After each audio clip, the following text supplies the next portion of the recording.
Hey, folks, on this month's episode of EdTech, we're going to be talking about whiteboards, collaborative whiteboards, and the good intentions behind them. All this and more on EdTech. The network for the AV industry.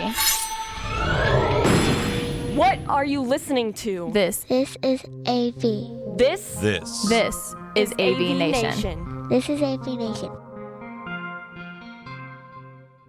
This is EdTech, episode 64, All Good Intentions.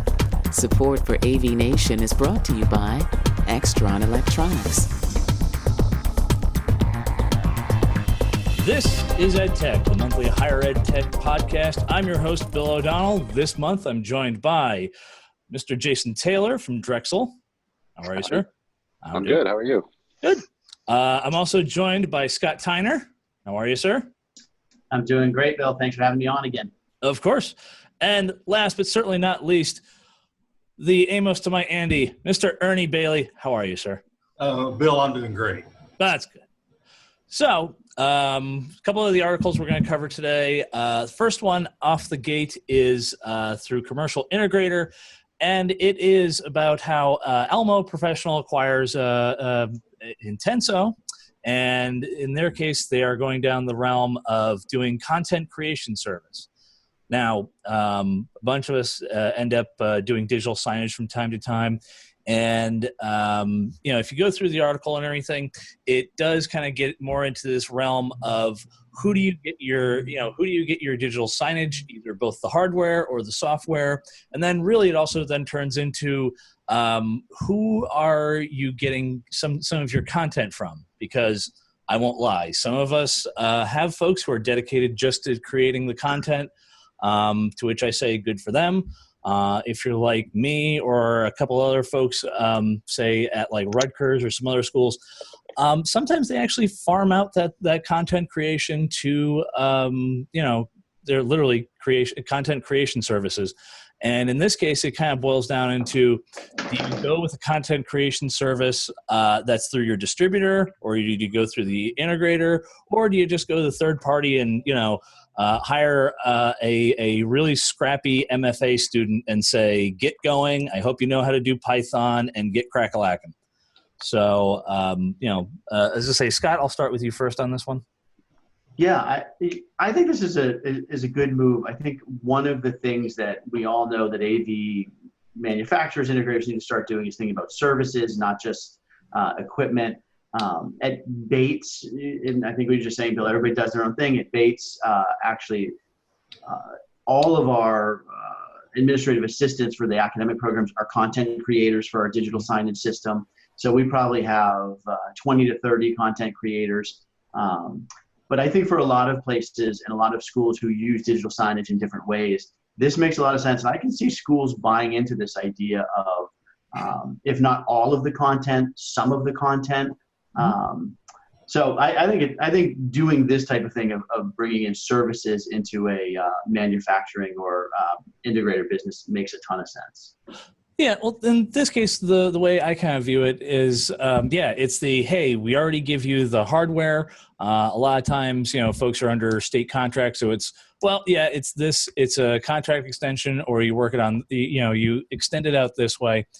And a lot of times, and I'm not diminishing anything or anything like that, a lot of times folks will look at digital signage and, they'll get things like, oh, we want it to look like this, and, oh, just get it out there. And a lot of times they just want it to work. So it kind of turns from, it's cool that you can have all this motion graphics and you can have, say an RSS feed at the bottom and everything else.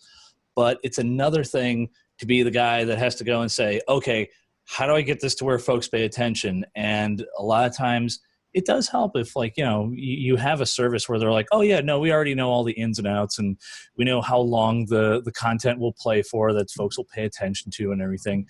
And, as I say, it's part of, if you add it on as just additional job duties, they'll go and say, okay, is it on a PowerPoint slide? Okay. There you go. Yeah. Well, Bill, I actually think that's a great point. So at many of our colleges, we have communications offices who may know very well different types of media, print media, web media. This is a completely different type of media. And if you're talking about an interactive display or trying to get impression counts off of something, I think that this is a place that helps. Yeah, it's one of those things. Your marketing folks are good people, but all of a sudden it's, hey, listen, we're going to set up a kiosk for the engineering department so we can show them all the cool robotic stuff and everything.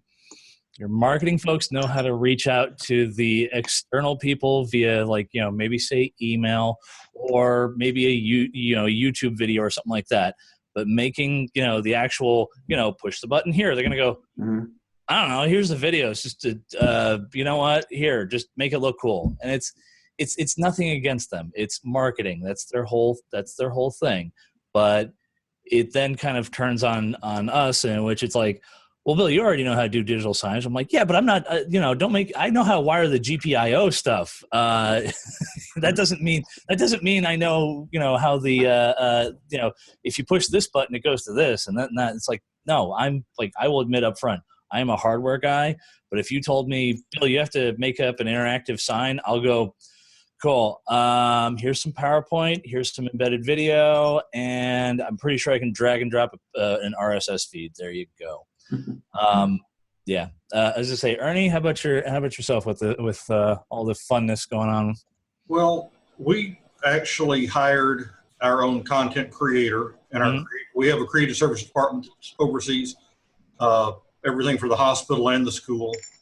They have all their rules and everything, and they had someone doing print and video and web, and they just added a content creator that had experience in digital signage. I don't know where they found this person, but they do a fairly decent job, I think.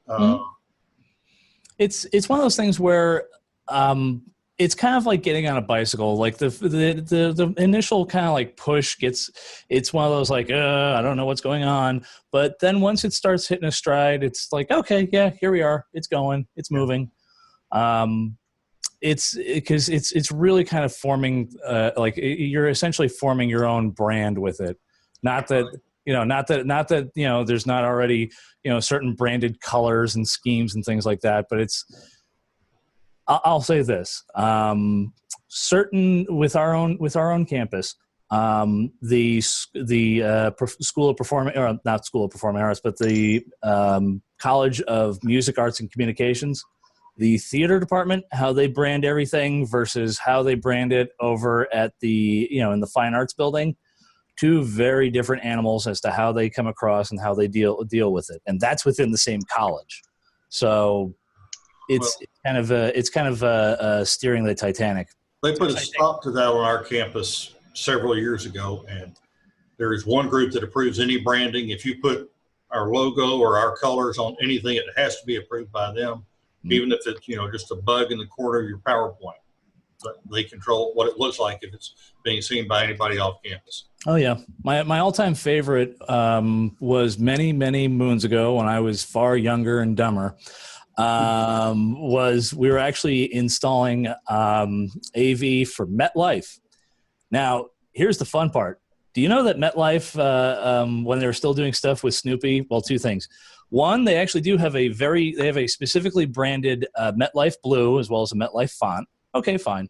Well, we decided to be nice, and we're like, oh, here, we're going to put Snoopy on each of the touch panels. I believe one of the board members saw one of the panels and said, you have to remove those immediately. And I'm like, why? What's the big deal? Don't you guys already have a license for that? They're like, yes, we pay per license. The Schultz family, they're like, we have to pay for every time you have it on the screen and everything. I'm like, well, all right. Evidently, I made the Schultz family very happy with this one, but that was about at least 20 panels. So I was like, oh, oops. Oops.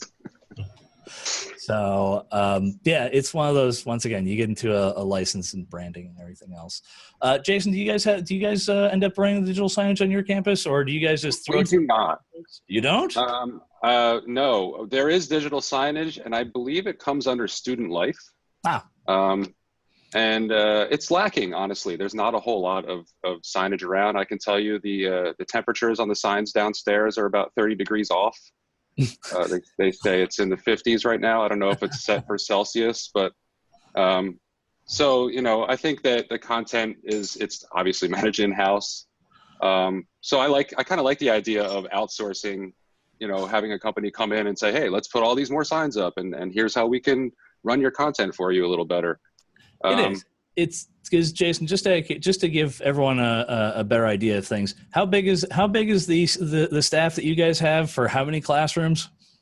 My personal AV staff is I have 3 full-time people, not including myself, 2 co-ops, and about 130 plus classrooms. But yeah, we don't want to take on digital signage. We have our hands full. See, and I think that's what the advantage is that in our case we have 3 full-time folks, 1 satellite campus, and about 250 plus classrooms. And so if they said, Bill, you're going to handle digital signage, I'm kind of looking going, I'll handle the hardware.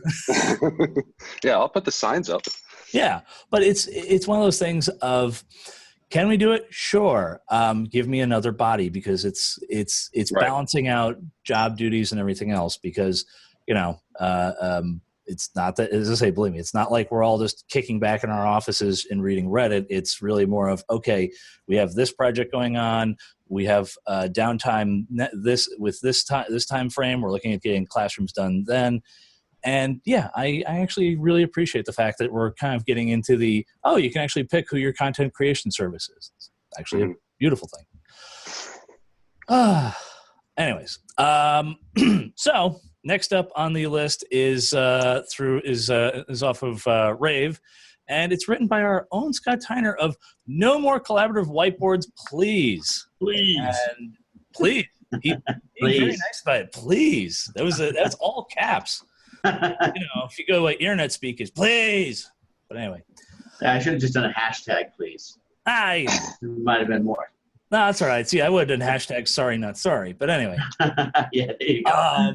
But if you go read through the article, both Google and Crestron have kind of come up with their it's a whiteboard capture system. And it's one of those things where, you know what, Scott, I'll let you, explain the article and everything, and then we'll get into the P's and Q's of it. All right, I'll try not to get on my high horse too much about this, because I think one of the great things about this show actually is that there's different people from different institutions, and we all have different cultures and do things different ways. So I remember back 12, 13 years ago when we started trying to do this with smart boards and symposiums, and it has just never caught on. Oh God, the symposiums. Yeah, anywhere we've tried to do it. And I finally got to the point where I say this in the article, where if I have to say to somebody, let me teach you how to use something that you've been using for 20 years without anybody teaching you, you've lost them right there. So that's part number one. I spoke a little bit about some of the issues I saw with the airboard, which I was actually initially excited about. But there's a delay, and there's a reason for the delay, and that's so you don't get the motion sickness and the like. But I think in the end, one of the things that really hits me is that I think these companies that produce these interactive whiteboards they don't want to admit a sunk cost. They don't want to me say, okay, this isn't what we thought it was going to be 10 years ago. Let's move on to some different product. I say in there, Immersive to me has a product that is much more interactive. It's much more how students are bringing phones, tablets, computers into the classroom now. So for me to go into a place like Infocom and see a whiteboard after a digital whiteboard, it's like, show me something different, please. So I will counter with you on this one, in that it's ironic that, we're talking about this in the higher ed world.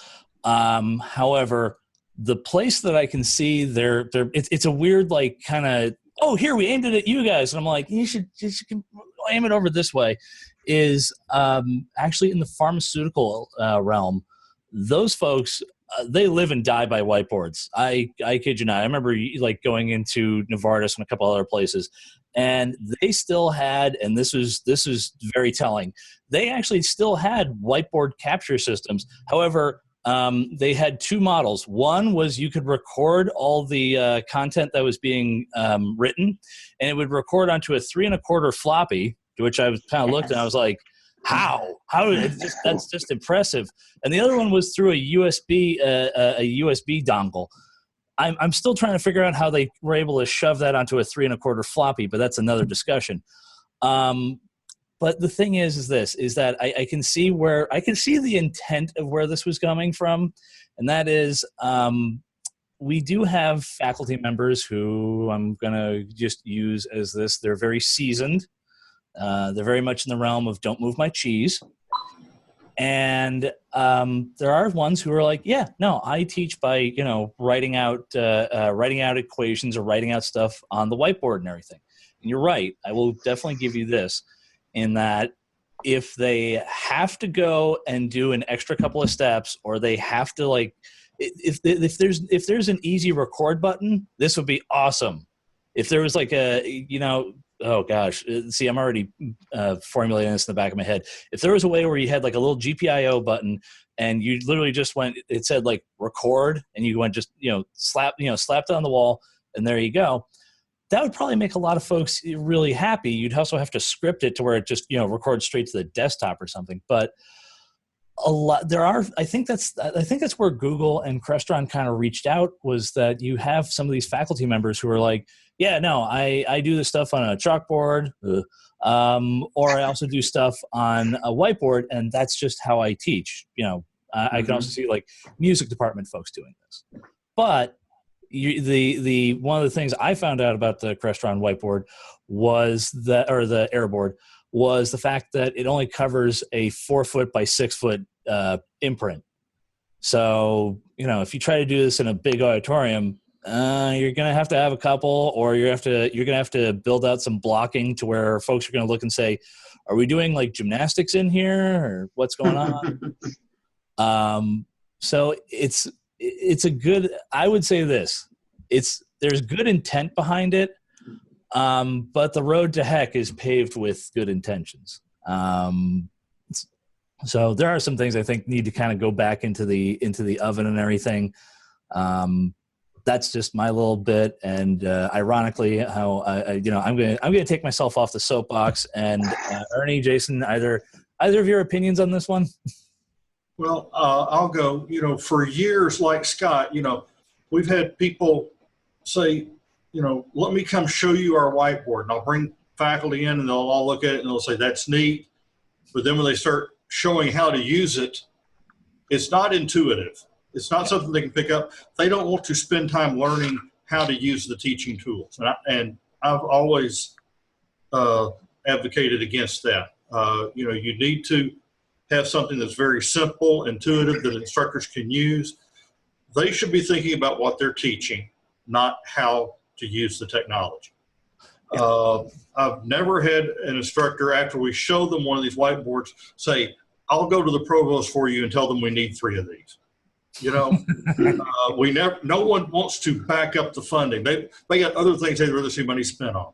Mm-hmm. So that's where we've been with that. Now, the other thing I think is, and Scott brought up a good point with this, is if you got like, say, an interactive display of some sort, and you attached a immersive pod to that I think actually works out really well, because folks can go and say, oh yeah, hey, I have this, let me show it, let me throw it up on my phone, we'll put it up on the screen, and from there you can kind of move stuff around and make it a little bit, and make the interaction a little bit better on that one. Yeah.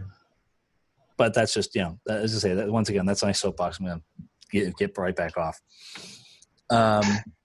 Yeah. As I say, Jason, if you guys, all right, I'll ask up front. Do you guys still have symposiums or smart boards? Which might add, smart's not even in the whiteboard making business. They exist and do not get used beyond just PowerPoint presentation projection.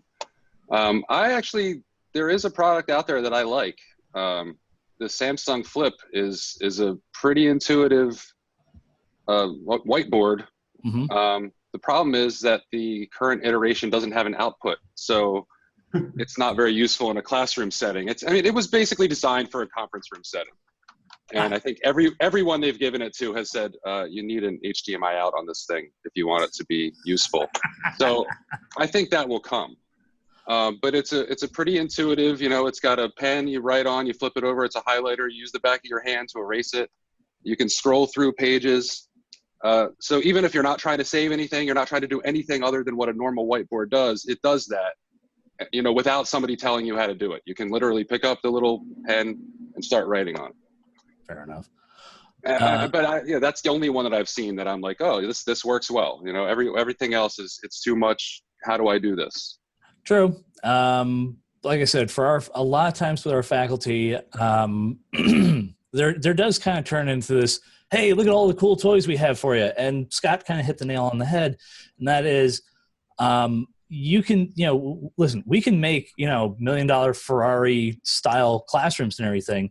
But if the folks, if folks don't know how to drive stick, well, it's now essentially $1 million paper. Right. Yeah. Like I said, it's one of those things of, like I said, the intent was there. It's a good intent. The other thing that I actually found out about at least about the Airboard, is that they're like, oh yeah, here, we can save it to the cloud or your own, they're like, or, you can have just an HDMI output. And I'm going, well, then it just turns into a document camera. And they're like, well, no. And I'm like, no, it's exactly what a document camera is. But let's put it this way. It's one of those things where, once again, good intention. I think it needs to kind of go back into the oven for a little bit is what I'm going to say on that one. Well, and I would say too, Bill, I think that I could imagine this being used in some corporate boardrooms. We've thought about it in some conference rooms here at Bates, and as I said, it has never taken off at Bates, but I think there's a place for it. Mm-hmm. My campus just isn't that place. I will say this. A perfect example is this. In our own library, the folks who run the curriculum materials, and so that's they get the curriculum development stuff for the College of Education. So you're K through 12 folks, and they go, yeah, hey Bill, we want a smart board. And I'm like, no, sorry, but they have it in K through 12, so we need to have it. I'm like, you're not going. I was like, it's going to be cool for about 10 minutes, and then you're not going to use it. Well, they eventually got money. Then I spec'd it out. Then they cried poverty, so I had to go and get. I think it was like a J board or something like that. It was very off-brand. And I'm going, all right, here you go, and you put it together, and they went, oh, I don't know how to use it. I'm like, you just asked for that. I'm like, so now I had to go and learn how to use this thing. Did the train the trainer bit, and they're like, oh, yeah, no, we didn't want that. I'm like,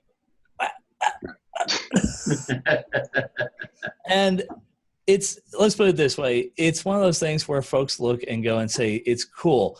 I look at it all and I go and say, okay, show me a case use application. Show me, Scott, you're dead right about this. And that is, show me where folks can go and say, oh yeah, no, I know how to use it and everything. Oh yeah, here, I'll show you. But they have to be they have to be like a faculty member or an instructor. Yes. Or I'll you know what? I'll go to the nth degree and say, you know what? Just show me a part-time adjunct that's cool with this. If they're good with it, that's like, all right, cool. But don't tell me oh no, it's great. Oh, you just have to do this and then this. And I'm like, our faculty a lot of times. This is one of the big things, and Ernie and I and Scott, we all kind of chatted about this. We try to standardize our rooms as much as possible. That way, when the faculty, a lot of times the registrar will shove them in a room because they tend to look at classrooms almost like airplanes, in which they go and say, what's the seating capacity? Okay, cool. Or we're putting them in there. And we try to standardize this stuff so that it makes sense for them. If we suddenly start adding, kind of one-offs, the faculty will either really like it and all fight for it, which is always great. Or B, they're going to look and say, yeah, I have no idea what this thing does. If I was in a car, I'd imagine that was the ejector seat, and I'm not touching that. No, it's true. All right. I will round this all up with this one. We designed a classroom that had a wireless touch panel dock. And if you held the finger on the button for the panel for like a good 5 minutes or 5 seconds, 5 minutes, wow, 5 seconds. If you held it on there, the dock would pop off. The panel would pop off the dock. Well, we had a couple of faculty members like, it doesn't work. And I'm like, yeah, it does. I was like, if you want, I'll even put it for immediate. And we did. And it turned out the faculty actually used their pinky. And it turns out the little Crestron panel, that's not enough of a footprint for it to recognize as a button press, so it wouldn't do anything. And so we're like, use your thumb. When we use the thumb, they're like, oh yeah. They're like, wait, is it, what's that supposed to mean? I'm like, that means you have small hands. I mean, but it's one of those things of just, it's like, oh, good idea. Then it's like, you know what? You actually got to let the gorilla test the Samsonite luggage from time to time. Yes, that's right. That was a horrible analogy, but you all know what I meant, folks. Anyways, that's about all the time we have for this month. Scott, where can the fine folks find you online? I'm on Twitter at @STeiner, and I'm also on LinkedIn. Okay. Jason, where can they find you? This drexel.edu. Okay, fair enough. Mr. Ernie? Find me on LinkedIn. All right, there we go. That's all the time we have. We will see you guys next month. And remember, you are listening to EdTech on AVNation.